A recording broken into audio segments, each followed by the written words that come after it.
Hello everyone, Lauren here. Welcome to my How to Play the Violin video. Now I'll just quickly go through the pieces on this violin or on violins in general. Starting with the top, this is called the scroll actually. I guess because it looks like maybe a little scroll or something. And these black pieces here are actually all together called the peg box, but individually they're called a turning peg.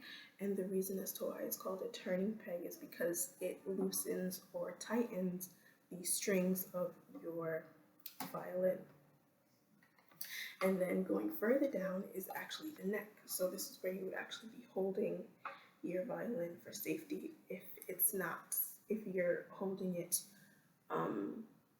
because you're about to play, or you don't have it, or you're walking to your case to put it into your case or whatever, but you're gonna want to hold it by the neck, and this is the neck. And further down, you have your fingerboard. I do have some stickers here to help me with my placement of my fingers. But yeah, so the fingerboard helps you make different notes on the violin. So yes, and going further down, this piece of like wood is the bridge. So the bridge is pretty much where you're going to start playing the violin. So if you have your bow here, this is the bow. So you would be playing it from here. Excuse me, I hope you can see. So you know where you're gonna be playing above the bridge. You're never gonna be playing either on the bridge or below the bridge. The bridge is to help you know where you're gonna be playing, like right here, right in the sweet spot right here.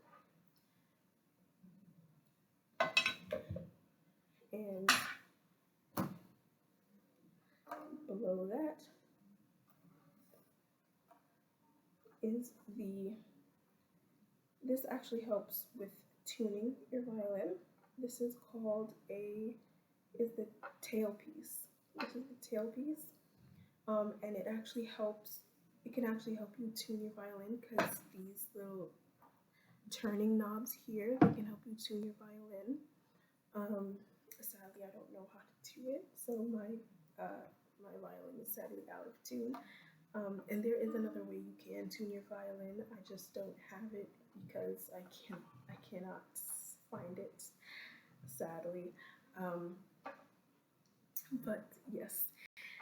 And last but not least is your chin rest, which is where you would be holding your violin on your chin.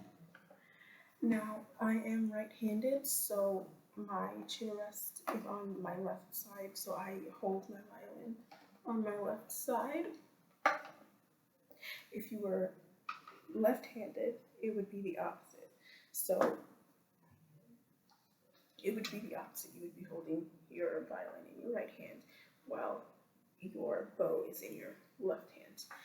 And last but not least is the bow. What you'd be using to play the violin with. And your bow, you do want to use a rosin. I have my rosin right here. You want to use a rosin and just you want to coat your bow with your rosin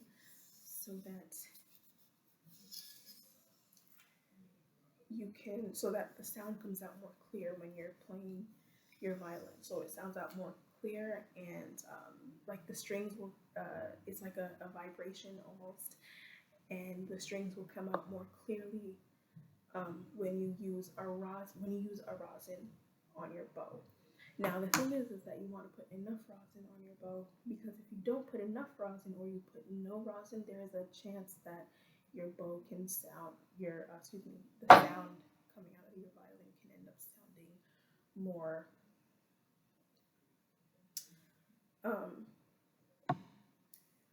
it's more hollow, and you don't want but just to be able to, but all that just to be able to